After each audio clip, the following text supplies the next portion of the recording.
तो हम लोग डिप्रिसिएशन करना स्टार्ट किए थे। डिप्रिसिएशन के बारे में समझे कि क्या होता है डिप्रिसिएशन। डिप्रिसिएशन होता है कोई फिक्स्ड एसेट्स के वैल्यू में जो गिरावट आता है उसको बोलते हैं हम लोग डिप्रिसिएशन। ठीक है, इंग्लिश में बोले तो decline in value of any fixed assets उसको क्या बोलेंगे, डिप्रिसिएशन। अब इस चीज़ों को थोड़ा सा हम ब्रेक कर दें, थोड़ा सा थियोरेटिकल चल के थोड़ा सा इस चीज़ को ब्रेक कर दें।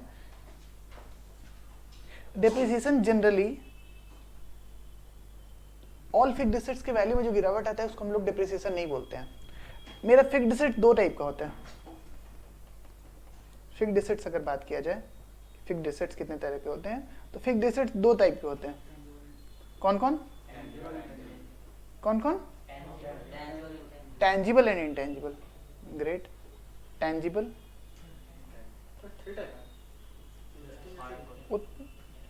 फिक्स्ड एसेट तो दो ही टाइप के होते थे, एसेट्स तीन टाइप के बताए थे मैंने। इनटैंजिबल, ठीक है। तो फिक्स्ड एसेट्स हमारे कितने टाइप के हुए हैं, टैंजिबल और इनटैंजिबल। जिसे टच कर सकते हैं और छू सकते हैं और देख सकते हैं उसको क्या बोलेंगे, टैंजिबल। जिसको ना देख सकते हैं ना छू सकते हैं उसको बोलेंगे इनटैंजिबल। तो टैंजिबल एसेट्स के वैल्यू में जो डिक्लाइन होगा इसको हम लोग बोलेंगे क्या, डेप्रिसिएशन। ठीक है। और इनटैंजिबल एसेट्स के वैल्यू में जो डिक्लाइन आएगा उसको बोलेंगे अमोर्टाइजेशन। ठीक है, दोनों सेम चीज है पर टैंजिबल और नॉन टैंजिबल के बेसिस पे इसको अलग अलग देखा जाता है। ठीक है, कोई पूछेगा अमोर्टाइजेशन किसको बोलते हैं तो हम लोग क्या बोलेंगे, decline in value of intangible assets. ठीक है, और कुछ डेप्रिसिएबल एसेट किसको बोलेंगे, डेप्रिसिएबल एसेट बताओ। वैसे एसेट जो डेप्रिसिएट होता हो उसको क्या बोलेंगे, डेप्रिसिएबल एसेट। इसका मतलब सर डेप्रिसिएबल एसेट बता रहे हैं तो कुछ नॉन डेप्रिसिएबल एसेट भी होता होगा। Non depreciable asset, non depreciable assets का एग्जांपल दो। डेप्रिसिएबल एसेट का एग्जांपल तो सब कुछ हो गया, कार हो गया, फर्नीचर हो गया, सब कुछ। लैंड, लैंड क्या होता है हमारा, डेप्रिसिएबल नॉन डेप्रिसिएबल एसेट है।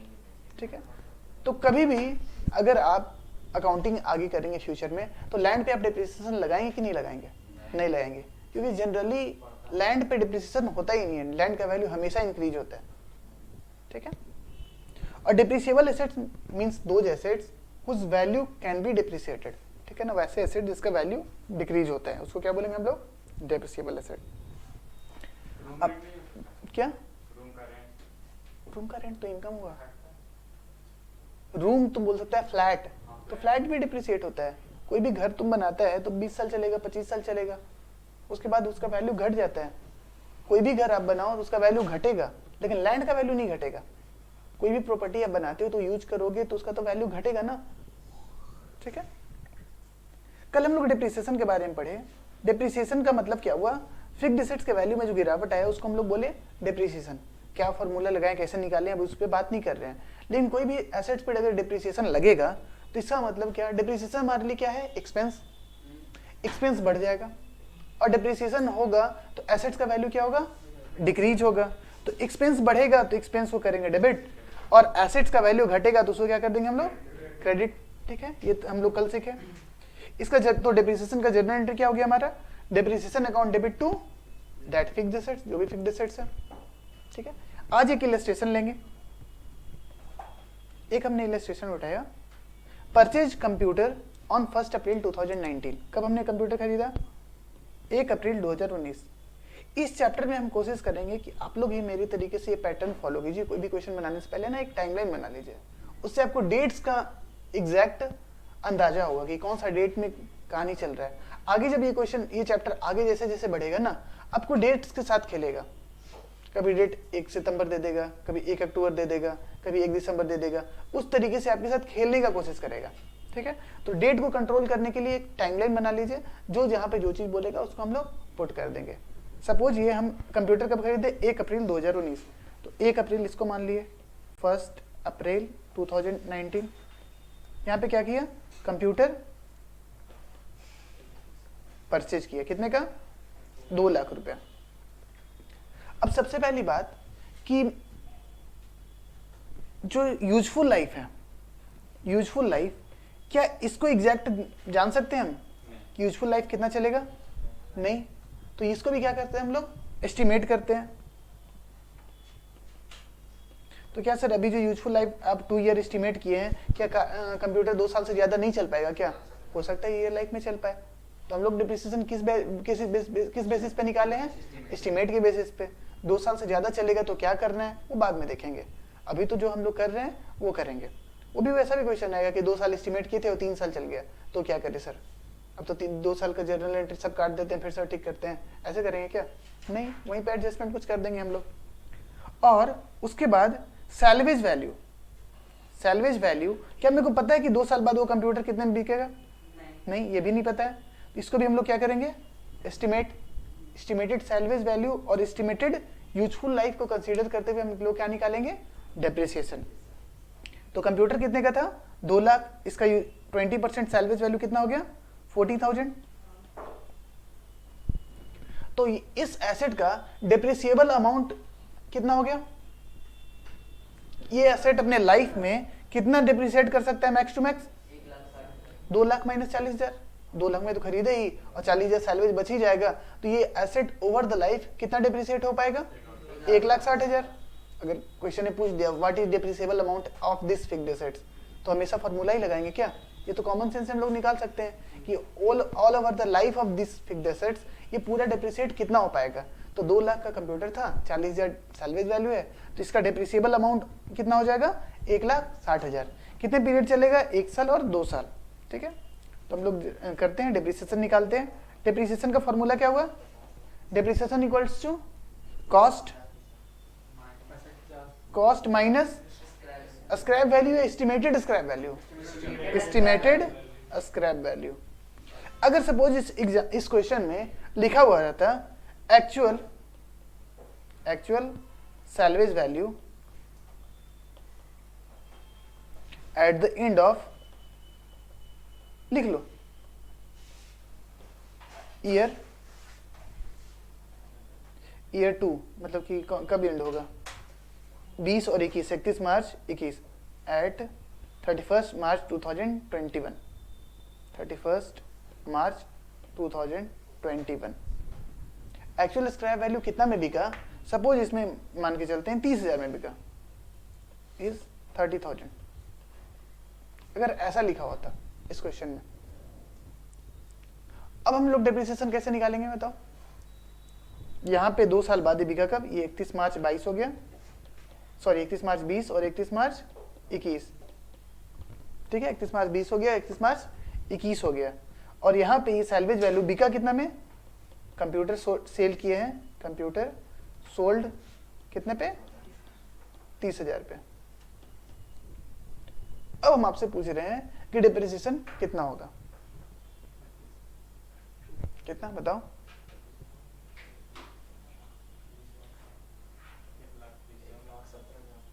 1,30,000 आप लोग कैसे निकाल रहे हैं? 1,70,000 डिवाइडेड बाई 2 कर रहे हैं। सब लोग वही गलती कर रहे हैं जो हम समझाना चाह रहे हैं। ये सब नहीं होना चाहिए, फोन रख लेंगे। ठीक, हम लोग डेप्रिसिएशन निकाल कब रहे हैं? कैलकुलेट कब कर रहे हैं?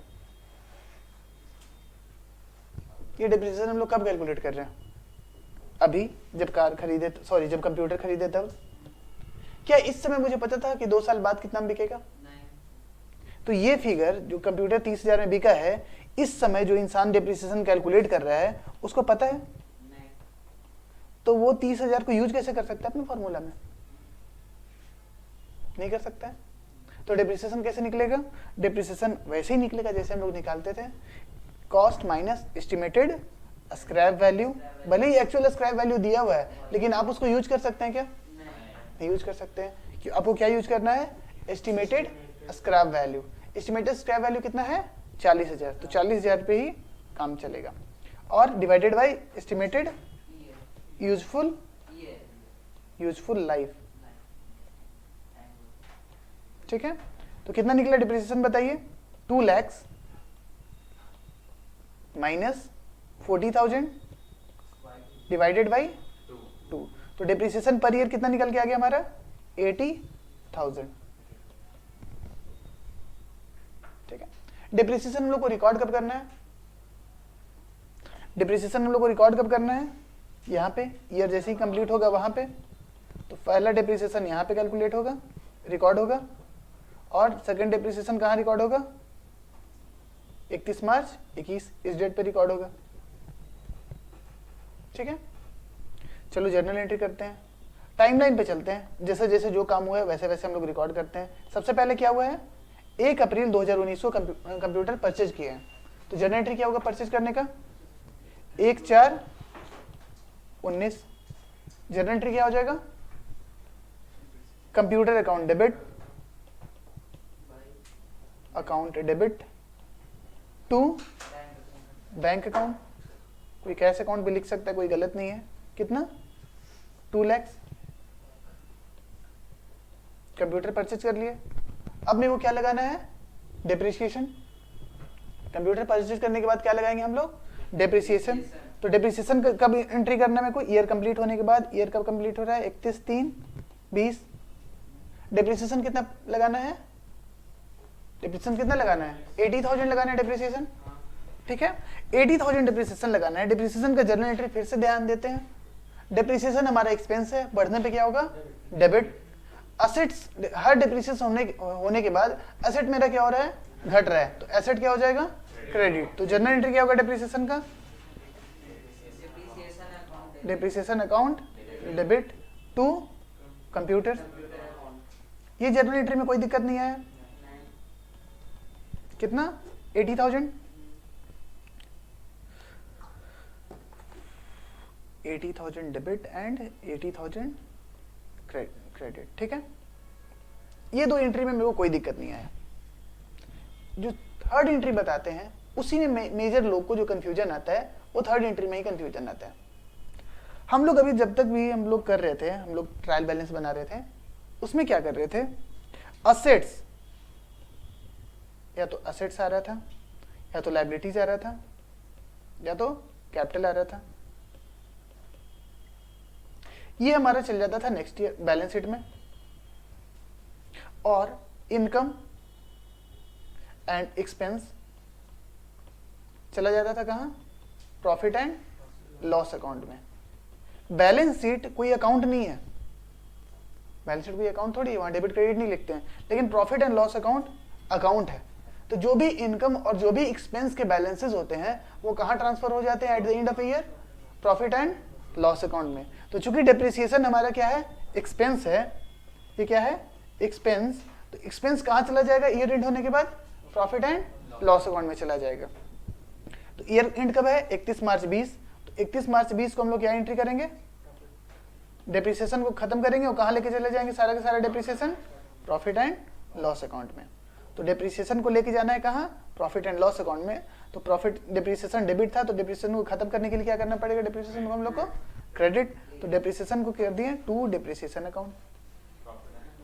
कितना? 80,000। और ये चला कहाँ जाएगा? प्रॉफिट एंड लॉस अकाउंट में। तो प्रॉफिट एंड लॉस अकाउंट हम लोग क्या करेंगे? डेबिट। यही 3 जर्नल एंट्री है। अगर ये जो ट्रांसफर हुआ वो ठीक है। कोई भी अकाउंट को खत्म करने के लिए, कोई भी अकाउंट को हम लोग खत्म करना चाह रहे हैं, तो खत्म कैसे होगा? अगर उसका डेबिट बैलेंस है तो क्रेडिट कर दो, तभी तो जीरो होगा। और किसी का अगर क्रेडिट बैलेंस है तो उसको क्या करना होगा? डेबिट करना होगा। खत्म करने का मतलब क्या? काट के फाड़ के फेंकना है? नहीं, उसको जीरो करना है। ठीक है ना? तो अगर उसका डेबिट बैलेंस है तो उसको क्रेडिट कर दो, और उसका अगर क्रेडिट बैलेंस है तो क्या करना होगा? डेबिट करना होगा। सिंपल, और तो कुछ करना नहीं है। तो अब और उससे पहले हम एक बात ये सीखें कि कोई भी इनकम हो और एक्सपेंस हो, ईयर एंड होने के बाद वो कहाँ ट्रांसफर हो जाता है? प्रॉफिट एंड लॉस अकाउंट में चला जाता है। वहीं पे तो जाकर के हम इनकम और एक्सपेंस को कंपेयर करके हम लोग प्रॉफिट निकालते हैं ना। तो सारे इनकम और सारे एक्सपेंसेस हम लोग उठा के कहाँ डाल देते हैं? प्रॉफिट एंड लॉस अकाउंट में। तो डिप्रिसिएशन को भी उठा के हम लोग कहाँ डाल दिए? प्रॉफिट एंड लॉस अकाउंट में। जैसे ही डिप्रिसिएशन उठा के प्रॉफिट एंड लॉस अकाउंट में डाल दिए तो डिप्रिसिएशन जीरो हो जाएगा, उस अकाउंट का लीजर बैलेंस जीरो हो जाएगा, और वो कहाँ चला जाएगा? प्रॉफिट एंड लॉस अकाउंट में चला जाएगा। तो डिप्रिसिएशन अभी एक्सपेंस था, उसको रिकॉर्ड किए थे, तो उसको हम लोग क्या किए थे? डेबिट।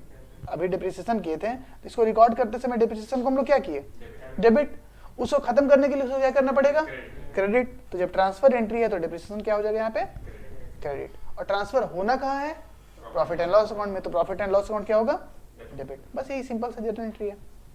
अभी जर्नल एंट्री नेक्स्ट ईयर भी करना है, पहले 1 साल का एंट्री कर लेते हैं, उसका लेजर बना लेते हैं, फिर अगले साल का एंट्री करेंगे, फिर लेजर बनाएंगे, ठीक है। तो चलो पहले लेजर बना लो, कुछ जगह छोड़ देना और लेजर बना लेते हैं हम लोग। तो लेजर बनाए थे, कॉपी कर लेते हैं लेजर का फॉर्मेट।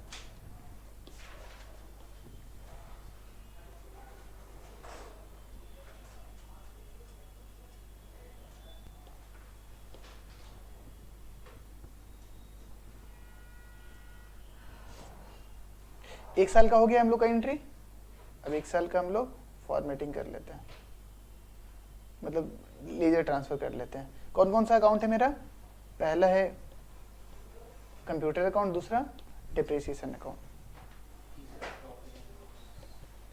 अभी प्रॉफिट एंड लॉस अकाउंट तो नहीं बनवा रहे हैं, दूसरा डिप्रिसिएशन अकाउंट, ठीक है। अब सबसे पहला जर्नल एंट्री हम लोग क्या किए, सबसे पहला जर्नल एंट्री हम लोग किए कंप्यूटर को परचेज किए हैं। तो कंप्यूटर को परचेज किए, कंप्यूटर को किए हम लोग डेबिट। तो कंप्यूटर में क्या लिखना है मेरे को, टू बैंक अकाउंट, कितना 2 लाख रुपया, 1/4/19 को कंप्यूटर में क्या लिखेंगे, टू बैंक अकाउंट, कितने में खरीदे, 2 लाख रुपए। ये तो जर्नल से लेजर पोस्ट कर रहे हैं, ये तो सबसे इजी स्टेप होना चाहिए आप लोग के लिए, जो लोग इतना लंबा लंबा 10-10 क्लास का जर्नल किए हैं, 5-5 क्लास लेजर में जो आप लोग टाइम वेस्ट किए हैं, तो अब तो उसका यूज करने का समय आ गया ना। तो जर्नल से लेजर पोस्टिंग में तो कोई इशू नहीं होना चाहिए। हम लोग कंप्यूटर खरीदे, कंप्यूटर को डेबिट किए, टू बैंक, तो वहाँ कंप्यूटर में जाकर क्या लिख दिए, to bank account.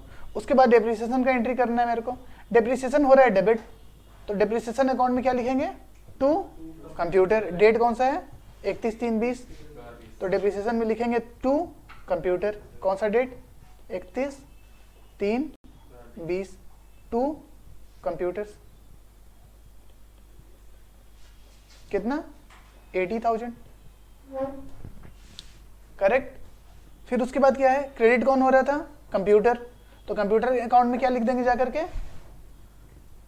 By depreciation account, ठीक है।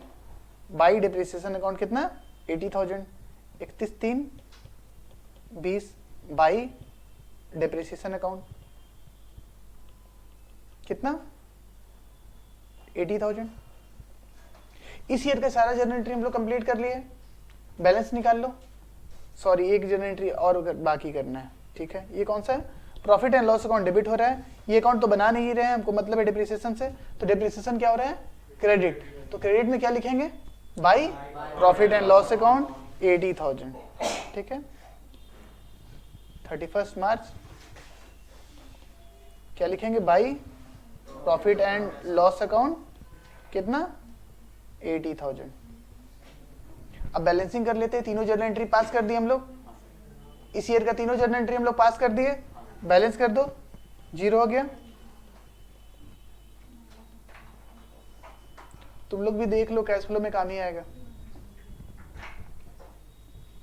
अब कंप्यूटर का बैलेंस फिगर निकालना है हम लोग को, चलो बैलेंस फिगर निकाल लो, बाई बैलेंस सीडी, कितना क्लोजिंग बैलेंस आया कंप्यूटर का, ईयर 1 कंप्लीट हुआ तो 1,20,000।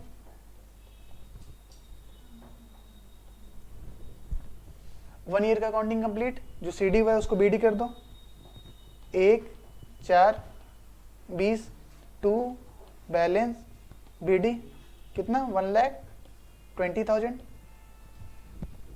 फाइन। सेकेंड ईयर का एंट्री करना है, क्या क्या सेकेंड ईयर का एंट्री करना है, डेप्रिसिएशन पास करना है सबसे पहले, तो डेप्रिसिएशन का एंट्री क्या हो जाएगा 31 मार्च 21, डेप्रिसिएशन का एंट्री क्या हो जाएगा, डेप्रिसिएशन अकाउंट डेबिट, डेप्रिसिएशन पास करने का एंट्री क्या होगा, डेप्रिसिएशन अकाउंट डेबिट, और एसेट क्या हो जाएगा credit to computer account. Any problem नहीं, ये एंट्री में तो कोई दिक्कत नहीं है सर। दिक्कत आता है जब प्रॉफिट एंड लॉस अकाउंट में आप ट्रांसफर करते हैं, है ना। उसके बाद इस डेप्रिसिएशन को हम लोग कहाँ डालेंगे? प्रॉफिट एंड लॉस अकाउंट में। तो जो डेप्रिसिएशन डेबिट हुआ था तुरंत के तुरंत वो क्या होगा? क्रेडिट। और डेबिट किसको करेंगे? टू डेप्रिसिएशन अकाउंट बोल के डेप्रिसिएशन को हम लोग कर दिए क्रेडिट, डेप्रिसिएशन स्क्वायर ऑफ हो गया और ये कहाँ चला जाएगा? प्रॉफिट एंड लॉस अकाउंट में। कितना? 80,000। एंट्री हो गया। एक एंट्री और पास करना है, वो किस चीज का? ये कार बिका है, सॉरी ये कंप्यूटर बिका है, उसका एंट्री करना है। लेकिन पहले यहां तक एंट्री कर लेते हैं, बैलेंस नहीं करेंगे, फिर हम ये जर्नल एंट्री में आएंगे। ठीक है, डिप्रिसिएशन का एंट्री कर लो। डिप्रिसिएशन में कर देना डेबिट और कंप्यूटर में कर देना क्रेडिट। ये तो पता है मेरे को कैसे करना होता है। 31 मार्च 21 बाई डिप्रिसिएशन अकाउंट 80,000 और डिप्रिसिएशन में क्या लिखेंगे? 31 मार्च 21 टू कंप्यूटर्स अकाउंट। कितना? 80,000। और ये डिप्रिसिएशन कहाँ चला जाएगा? By profit and loss account. कितना? 80,000। डिप्रिसिएशन तो हो गया, कोई दिक्कत नहीं है।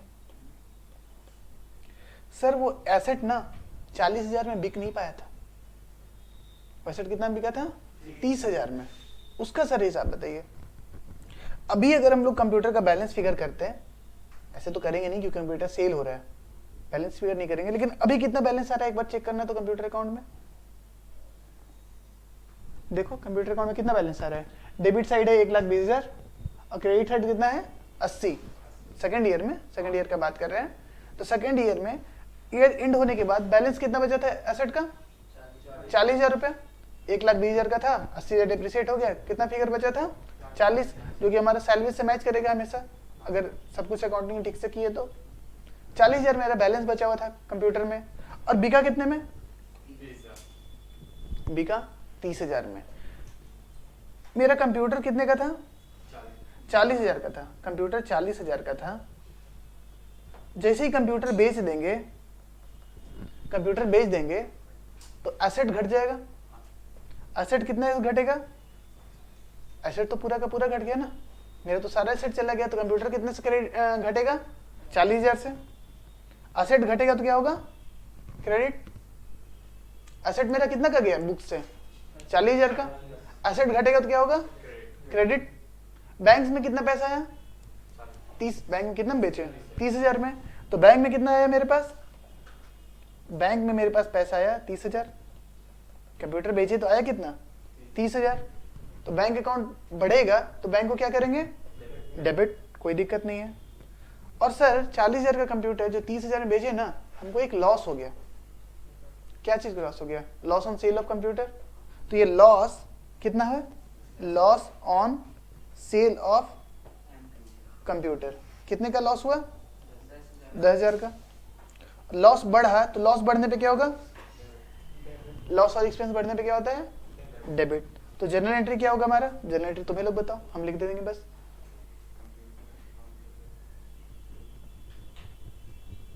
कौन डेबिट हो रहा है? बैंक डेबिट हो रहा है और लॉस डेबिट हो रहा है। कंप्यूटर क्या हो रहा है? क्रेडिट। तो जनरल एंट्री क्या हुआ? Bank account debit, bank account debit कितने से? 40,000 से। और लॉस 30, वो तो हम चेक कर रहे थे। Loss on sale of computer कितना? 10,000। और कंप्यूटर कितने से क्रेडिट होगा?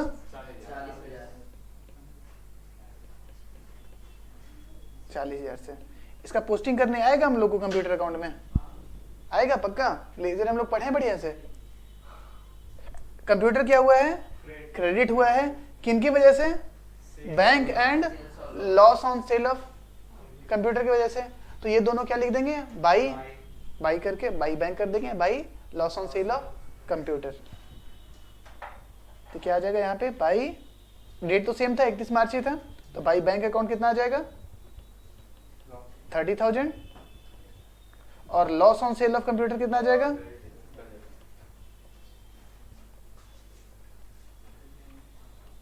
कितना आ जाएगा? 10,000। और ये हमारा कंप्यूटर एक ही कंप्यूटर था। अब इसे कोई बैलेंस बचेगा क्या? देखो तो बैलेंस सीडी कुछ बच रहा है क्या? नहीं बचेगा, क्योंकि कंप्यूटर ही नहीं है, तो सीडी किस बात का भाई? तो समझ गए कि सैल्वेज वैल्यू पे बिकेगा नहीं तो क्या आएगा फिगर? सर कभी ऐसा भी तो हो सकता है कि 40,000 सैल्वेज वैल्यू माने और 50,000 में बिक जाए, ऐसा भी हो सकता है ना। तो उस टाइम इनकम होगा, लेकिन उसका एंट्री कैसे करना है सब एक क्लास में थोड़ी सीख पाएंगे, नेक्स्ट क्लास में वो सब सीखेंगे कि कभी कभी इनकम भी हो जाएगा। और कभी कभी ऐसा भी होगा कि कंप्यूटर 3 साल चला ही नहीं, 2 साल, एक ही साल चलाए और बेच दिए, तब क्या करेंगे? तो बहुत कहानी है, बहुत सारी चीजें हैं, एक दिन में समझना पॉसिबल नहीं है। ठीक है, होमवर्क दे देंगे, टेंशन मत लेना। घर में तुम लोग मेरे को याद कैसे करेगा? होमवर्क के जरिए ही ना, तो होमवर्क कुछ ना कुछ दे देंगे। अरे नहीं, तुम लोग के भरोसे नहीं रहेंगे। नहीं